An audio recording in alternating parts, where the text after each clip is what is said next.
bathroom, so be prepared to take a bathroom break. Or this rant's going to cost me a lot of friends, one of the two, so we'll see what happens. And I've never used PowerPoint before, so maybe we'll have a third pitfall, but nothing's going to go wrong. So I knew that we were all going to be getting up here ranting. I thought all about games journalism. I figured some people would be ranting about the quality of reporting, some people would be ranting about the quality of reviews. Well, I had a thesis I wanted to share with people, which is that I think that, I get the right bit about that, that I think our reporting is fine. If you follow the bylines, if you follow the outlets, you can actually find good reporting every day in video games, online, in magazines. There's actually no lack of good journalism. There's just maybe a lack of effort in finding it. Our reporting is fine.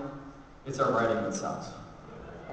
So here's a piece of writing that I did. This is me writing about Grand Theft Auto 4 last year. And I'd like to think that the rest of the piece was a little bit better, but here I gave you the very helpful statement that it's a compelling piece of work. Compelling, one of the worst words that any game writer can ever use, doesn't tell you a damn thing. So that's just a taste of what's to come. I'm going to present to you 4 things that must be banned from writing about video games, not including lists. I'm hoping that after this panel, at the very least, every gaming writer, every gaming critic, every gaming reporter will be too embarrassed to ever use these 4 terms again, and I'm sure people will be keeping tabs on whether I am.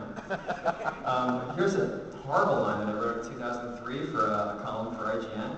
I thought I was being clever.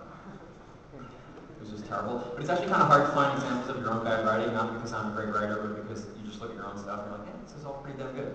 So, like everybody else, I have a Twitter feed. It's multiplayers with an S at the end.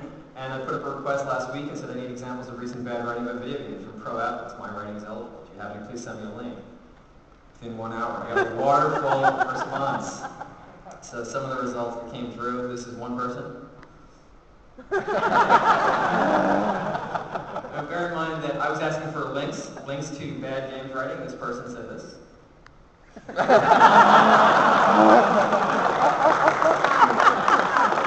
And here's one more response.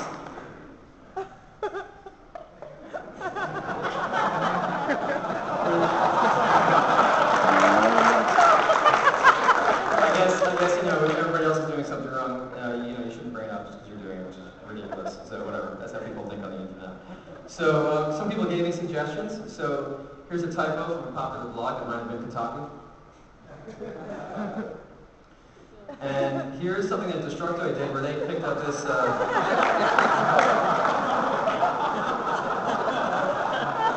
IGN has since corrected the review. Now some people gave me an example that I didn't agree with. This is a feature on the role of elevators in gaming, which I think is actually a fantastic idea for a feature. That's not bad games writing as far as I'm concerned. And there is a blog that tracks bad writing of video games. One of the things that they track is the misuse of the word penultimate, which does not mean really awesome. So what's the, by the way, Eric, how am I doing on time? I'll give you like a mid-rant report. You are 3 minutes in. All right, people are having a good time, so I'll keep going. What's wrong with bad games writing? What's really the problem? Well, I mean, I could just be putting on my hat as I guess a glorified English teacher turned journalist, though I never was an English teacher, my mother is.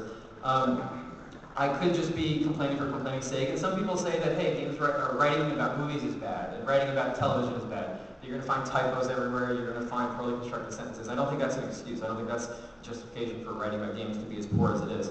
And I do think that writing about games is poor. There are some really good stylists out there. One of the unfortunate things about N-Guy moving into consulting is that he was one of the best writers writing about games. But at least now that he's left, maybe I can move up the rank.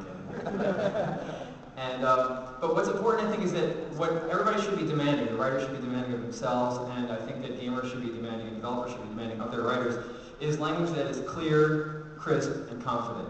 Think about how misunderstood games are. Think about how poorly you might even understand your own games that you play. How have you struggled to convey maybe what's wrong with the controls of Resident Evil 5 other than saying you don't like them? Or how do you convey to somebody why it's fun to shoot a character in the head? Especially if you're talking to somebody who doesn't play video games, they might be horrified that you say that.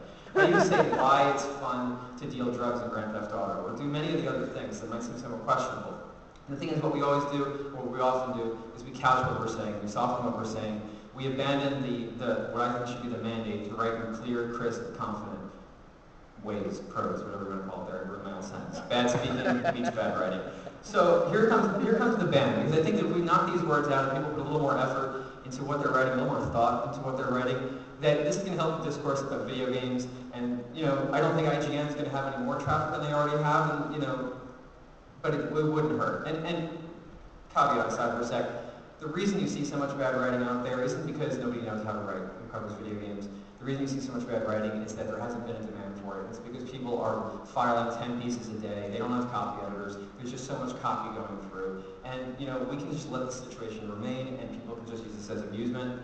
We're just going to laugh at the bad writing out there. But I think that we should demand something better. So the bans, here we go. Ban number 1, compelling. Let's get rid of this word compelling. Never allow anybody to use it again. Here are some examples of why it doesn't help. These are a little dated. These are from GameSpot. These are summaries that they had several years ago. Just what does it tell you? If you've been waiting for a truly compelling reason to invest in a GameCube, the GBA, Link Cable, this is probably it. So, truly compelling. What do we know of it? It doesn't really help us. Let's also ban the word visceral, please. Nobody knows what it means, right? Even if you think you do know what it means, it doesn't help you. Does this help you at all understand what's great about RE5? No. Let's ban the word very. I don't have any examples, but trust me, every time you read the word very, you'll realize it didn't need to be there. And finally, as Tracy John and Patrick Clevitt can both attest from being edited by me for a year, ban adverbs. Adverbs are awful. Remember, adverbs are usually the words that end in ly, and they suck. Completely engrossed. If somebody's completely engrossed by a game, how is it different than being engrossed by a game? If somebody complains about a game's frequently awful voice acting, aren't they just telling you the game has awful voice acting? Why are they saying frequently? Is it because they're not confident in criticizing the game? Is it because they want to soften the blow because they're worried somebody's going to be angry with them? They said it has awful voice acting. It doesn't help. It hurts. It's not clear. It's not confident. It is not crisp writing. Seth Chanel said I could name him and cite him for this. This is from his Resident Evil 5 review, where he declared the game was not racist. He also declared that shooting the African zombies, he meant infected, does not feel especially gratuitous. Now, they have copy editors at the New York Times, and they do great line editing. They made my writing read better than any other editor ever has.